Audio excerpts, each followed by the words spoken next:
Hey YouTube, I'm Kezia and I'm starting a web series or YouTube series or whatever, a documentary if you will, about suicide girls and the people who take part. Some would call it the SG community. I was a part of that community for about 5 years of my life, and I guess this first episode has a little bit to do with me, my beginning, my ending, but the majority of the series is actually going to be about other people. So currently, I'm sitting in a hotel room in a town called, or city, town, one or the other. I'm currently in a place called Medicine Hat, Alberta, and I'm on a road trip across Canada to talk to some people about their experiences with suicidegirls.com. So let's start off with that. So it's a website. There is a lot of aspects to the website, but the very main premise behind it is alternative girls showing off their bodies, basically. Their tagline for the site is what you think makes us weird is what we think makes us beautiful, which I always grew up agreeing with, and I've always had quite a fascination with suicide girls, so I thought, why the heck not? This seems like something that I would be into. Honestly, I got into it initially after pining after these gorgeous women for so long, and honestly not really having the confidence to until I watched the UK Holiday Suicide Girls documentary.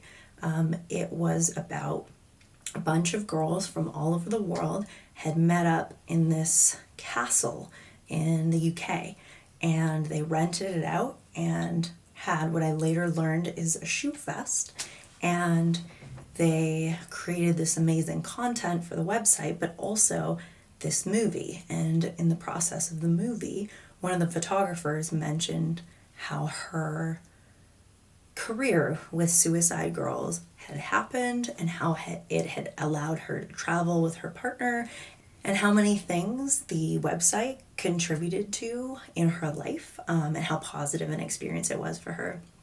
It was really enlightening because she made it sound so simple. Like anybody could join, anybody could sign up to be a suicide girl, anybody could just do it as long as they were comfortable with having obviously their naked body on the internet, but wasn't super explicit. It's not really anything in particular. And I had already been shooting, and I had already taken like nude photography classes and stuff. I actually went to school for photojournalism, and yeah, so I had a little bit of experience and was really interested and decided, hey, this is something I can do. She made it sound so accessible, why would I not try, right? So I started talking to some local people, shot a few sets that never actually got anywhere, and like I connected with one girl in particular. A lot of SG users would know her as a Stormy Ant, and she kind of like inspired me to start taking it seriously, because like I said, I shot a few sets for a couple of people and they weren't really ready. Both my photography probably, but mostly the girls, they didn't really want to have that commitment of being on the internet forever nude at that point in their lives, which I absolutely respected. So whatever we shot was ultimately erased and we all moved on with our lives, and fair enough. But yeah, so Stormy Ant and I shot some things that were mostly just for fun, just like promo stuff for the very cool stuff that she hand makes, and yeah, just like weed smoking, because we both enjoy that very much.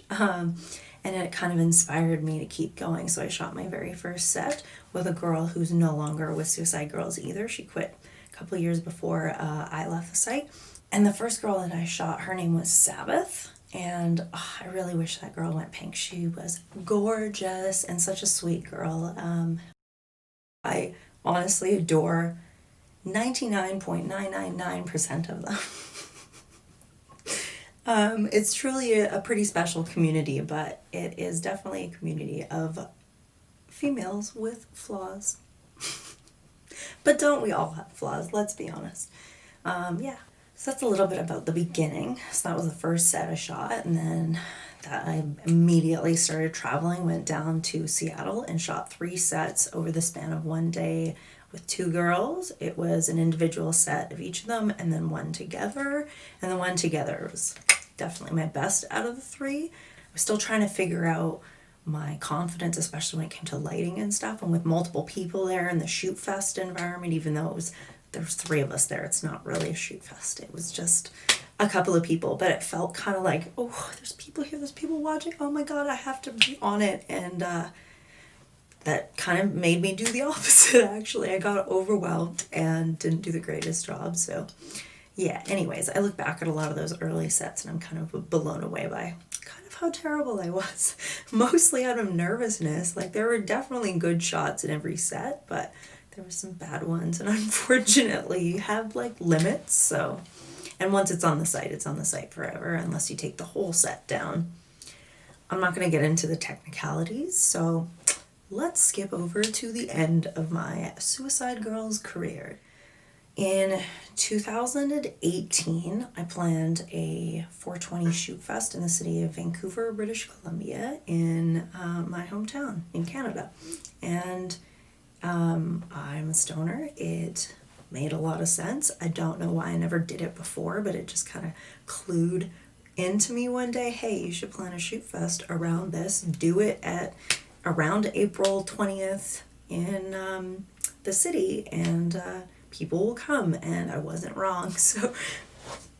So people came and we had a phenomenal time. I rented out this, maybe it was 6 bedrooms, 11 beds, 10, and then like, yeah, lots of people cuddling. I think there was like 20 models and 4 photographers, maybe 5. Yeah, there was a lot of coming and going in that house, and we shot so many sets. Quite a few of them actually were purchased, although every shoot fest that I planned did have at least one set of the day, so that's something I definitely take a little bit of pride in. Yeah, I'll explain more details about the website, set of the day, and shoot fest, and all the like details in other videos, but ideally I would have other interviewees talk about them. I've already interviewed one photographer before filming this one, so he explains quite a few things which will definitely be helpful for someone who is absolutely brand new to the Suicide Girls world. But for those of us who have already been involved in the community, it's a little easier to understand this little lingo and the language that they've created for their community and their website. It's really interesting. It's like a whole culture unto itself, and until you get it, it's kind of hard to get it. Yeah, so 2018, 420 Shoot Fest, super successful, and so in my head I'm thinking, I gotta do this again, like follow up. We're doing this every year. I'm gonna go to a different city every year. We're gonna really go wild. And I started planning probably at least 5 to 6 months in advance, and I was pumped. I was advertising like crazy. I had marketing campaigns going on. I had this crazy place in Portland, Oregon booked that I was very excited to shoot in. Tons of people were involved, but unfortunately that shoot fest never came to be, at least my iteration of it. There were other things that ended up happening in Portland over the weekend of April 20th, but this scenario basically led to my demise.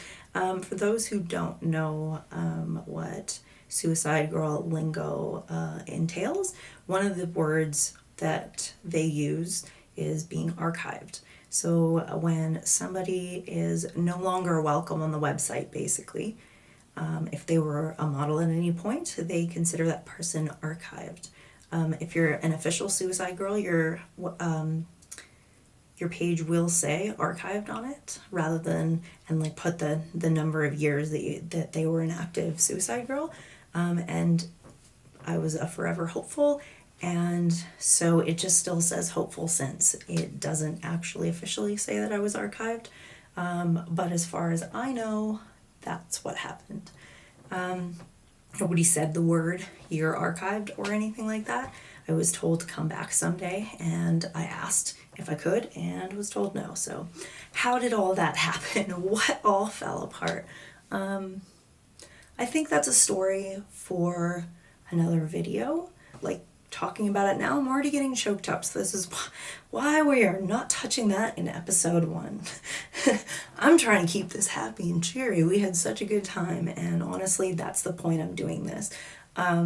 There were so many good memories and so much learning and fun, and it'll always be a part of my history, and I'll always be really grateful for everything. So I'm doing this as kind of like a tribute to the good times, some memories, catching up with old friends and letting them tell their stories, meeting new friends, and basically I just want everyone to kind of talk about how they all came into this and what they got out of it, because everyone's got different expectations. For me, I never expected to go pink because I never saw myself that way. I wanted to be a staff photographer. So, I got 2 sets of the day ultimately during my career as a photographer for Suicide Girls, and to me that's a huge accomplishment that I'll always be proud of. So next episode will be with MDT Photography, aka Mike. He is a photographer for Suicide Girls here in Canada. He is, I believe, a trusted photographer, which is a very, very limited list, and he'll explain all the details of the levels of photography on the site and how they're categorized and how girls can find photographers local to them.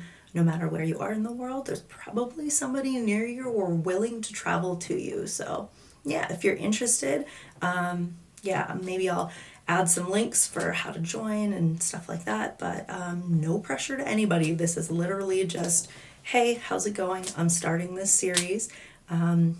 And I didn't even mention the name. Man, I'm really good at these.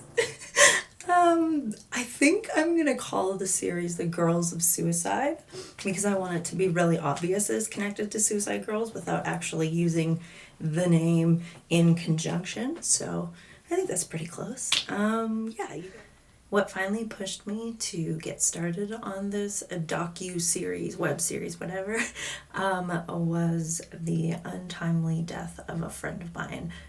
She was actually a hopeful that I had shot while on a road trip in 2016, and we had kept in touch. And as both emotionally unstable people throughout certain periods of our lives, we certainly had our ups and downs with our friendship, but we remained pretty close. And her last words to me were talking about how we needed to visit each other soon. So I really wish I had done that. Me and her had talked about a series kind of like this because she was archived as well, and she was the only person that I knew, especially in Canada, that was archived.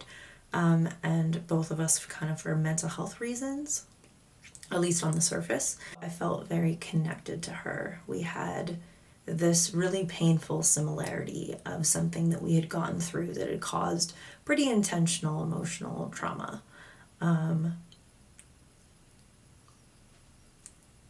To hear of her passing was really difficult.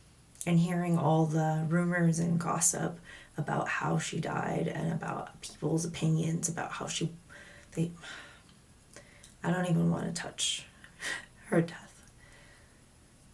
Not because of the pain per se, more because I don't want to give people the satisfaction, because the way that she was treated was by far the worst that I had ever seen of anybody in the Suicide Girls community. People were vicious with her, and the backtracking, the nonsense, the fakeness when she died was just a little bit too painful for me. But it did make me realize that, hey, we talked about this documentary and I lost my opportunity to interview her. And I didn't want to lose my opportunity to interview anybody else.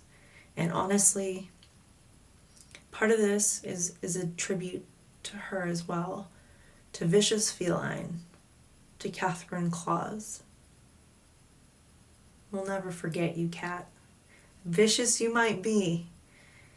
She certainly had her nails out every so often, but she was a sweet girl and she didn't deserve what happened to her. Not with Suicide Girls, and certainly not with her untimely death. At 32 years old, she deserved a full life, and she didn't get that.